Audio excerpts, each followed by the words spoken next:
Broadcasting from the ECHS studios, welcome to Charter School Radio with your host, Coach Dennis Snyder. Welcome back, and again, it's great to have you with us here today at Charter School Radio.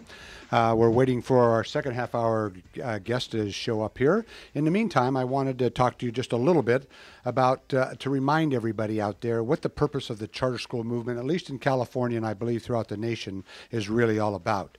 There's some key tenets, and just to remind people out there, the first state to actually have charter school legislation was Minnesota, and that was back in 1991. And then in 1992, the charter movement started in California. We were the second state. And the whole theory behind the charter school movement, just to give you a little bit of that history, was to see if we couldn't improve pupil learning, to see if we couldn't do things better. Because at that time, our test scores were abysmal. I mean, they were terrible in the state of California. We were ranked down 48th, 49th out of the 50 states. And so then Senator Gary Hart, State Senator Gary Hart, introduced legislation that would allow 100 charter schools in the state of California. And in exchange for reduction in a lot of the ed code, for innovation, for accountability, you could start a charter school, and you have to be sponsored by your local district that would give the okay to do that. And the whole thing was, it's more like starting a business, that entrepreneurial spirit. And that's what I liked about it. That's what drew me in, is the fact that you had the ability to start it from scratch and then be held accountable and attract customers. And then if you couldn't do that, you could go out of business. But the main tenets were, in the legislation at that time, were to improve pupil learning. That was the number one, obviously. Increase learning opportunities for all pupils, with special emphasis for pupils who are identified as academically low achievers. And the third tenet there was encourage the use of different and innovative teaching methods, create new professional opportunities for teachers, and including the learning programs for the school side, in other words, to give them more input into that. And keep in mind, at that time, back in 1992, you did not have to have a credential to teach in a charter school. And then the last one was provide parents and pupils with expanded choice in the types of schools available within the public school system. Otherwise, to provide some choice and competition. And obviously now, as we're going on since 92, we've been in business now, for all these years. And so what are the results? Well, overall, there's now 15 charter schools in the state of California. There are now 40 states plus the District of Columbia that have charter school legislation. And there's thousands and thousands of students that are now choosing to go to charter schools. And have all of them been successful? No. But the vast majority of them have made a big difference, and there's some fantastic things going on out there. And they're being successful because we've been over the years getting more and more pushback, not only from the districts but from the teachers' unions. Again, I want to emphasize, in our public school system, there are hardworking, dedicated teachers that are there for the right reasons. They care about kids, they love kids, and they wouldn't want to be anywhere else. But the overall system, just to give you an example, the annual budget, just for the federal, and again, remember, there was no Department of Education until Jimmy Carter introduced that when he was president. And I think at that time it was I shouldn't even say, but I think it was around $30 million budget.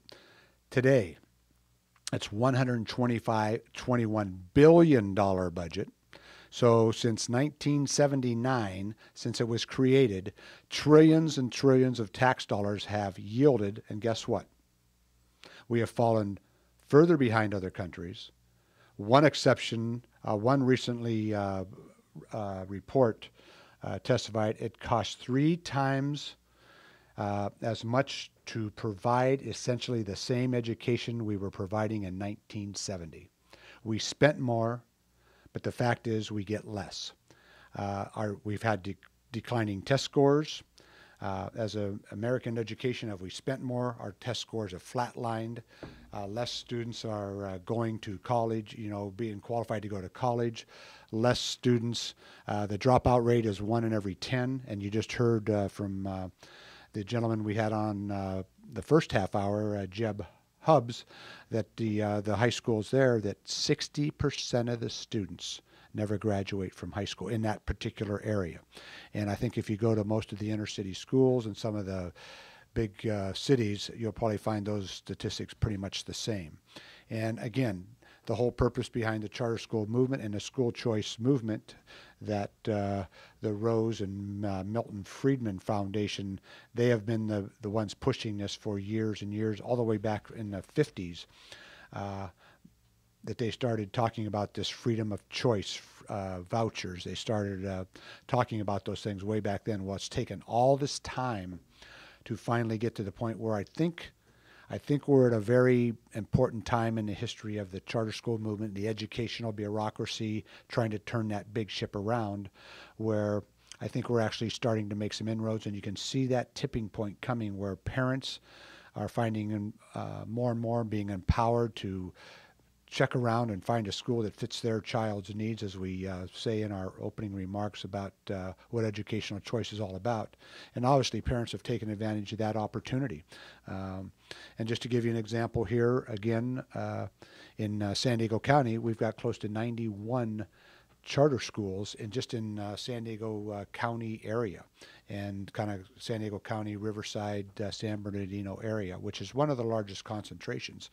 And so obviously there's a need out there, and we hope that we're meeting that here at Escondido Charter High School District, that we refer to it as, because we have, not only do we have our high school, but we also have a K through 12.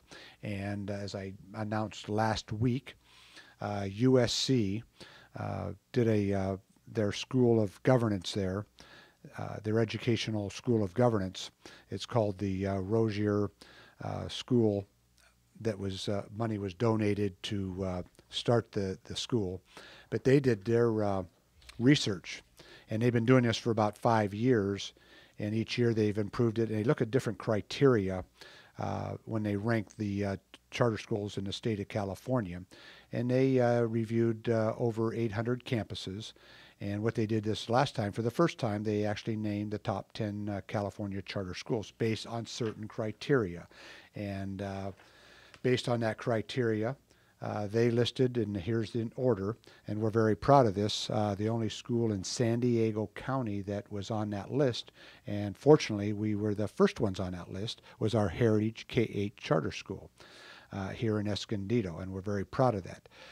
The other schools that were listed, Rockland Academy in Rockland area up there in Placer County, which is up in San Francisco area. And then also Temecula Valley Charter School in Riverside County, up in Winchester, Riverside area in California. Aspire Vincent Shavely Academy in Stockton, California, up in San Joaquin County. And fifth was Aspire River Oaks Charter School, also in Stockton. Again, so Aspire has the number 4 and 5 spots there.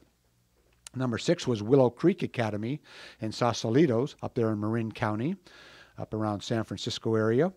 And number 7 was Orange County High School of the Arts in Santa Ana, which is up in Orange County, California. And number 8 is St. Hope Public School 7.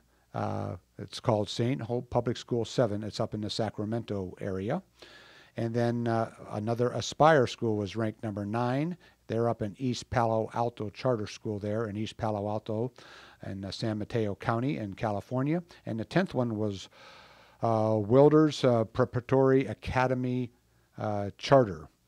And that's in Inglewood, which is up in the Los Angeles area. And then they did a lot of different criteria, but then you can actually go to their website and look at a lot of data that they listed there, and how they compared to different schools and some of the things that they came up with. I think it's very interesting reading. I think you would enjoy it to look at the criteria that they used. And I know we're very proud to be a part of that list. And obviously it is going to keep us on our toes, because once you're at the top, there's only one other way to go, and that's down. And our goal is to stay at the top, to be in that top 10 year in and year out. And our high school was not too far behind. And our goal is to next year, if everything goes right, we would like to be in that top 10 list. And so our goal is to constantly improve, to constantly see if we can't strive to do things better. And that's the great thing about the charter school movement, is you've got a group of people that are there for the right reasons. Just in fact, the other morning, actually Tuesday morning, I had the privilege of speaking at one of our local Kiwanis gatherings. And similar to what Jeb Hubbs of King Chavez High School talked to you about, I talked to him. I said one of the things that we talk to our students, and we're not afraid to use that word, is we love the students. That's what we're here for. We don't always like them, and we don't always like some of the things they do, but there's a big difference between loving somebody, because when you love somebody, you're going to correct them, you're going to care about them, and you're going to let them know when they're doing something wrong. And people that don't, they may be your buddies. I don't want a bunch of buddies. I want people that really care about you, and I want people to be able to tell me the truth. I want our staff not to have a bunch of yes people around me. I want people that are willing to tell you the truth and how you can improve, and that's what we're striving for. And again, I'm not saying that we have all the answers or the charter movement has all the answers, but if we stay focused on what it's really all about, improving pupil learning, and innovating, increasing opportunities for pupils, encouraging use of different innovative teaching methods. That's what we're going to stay focused on. We're going to be back with our last little session here. Stay with us. We're going to take a break. You're listening to Charter School Radio on WS Radio, which is the worldwide leader in Internet talk, and we'll be right back.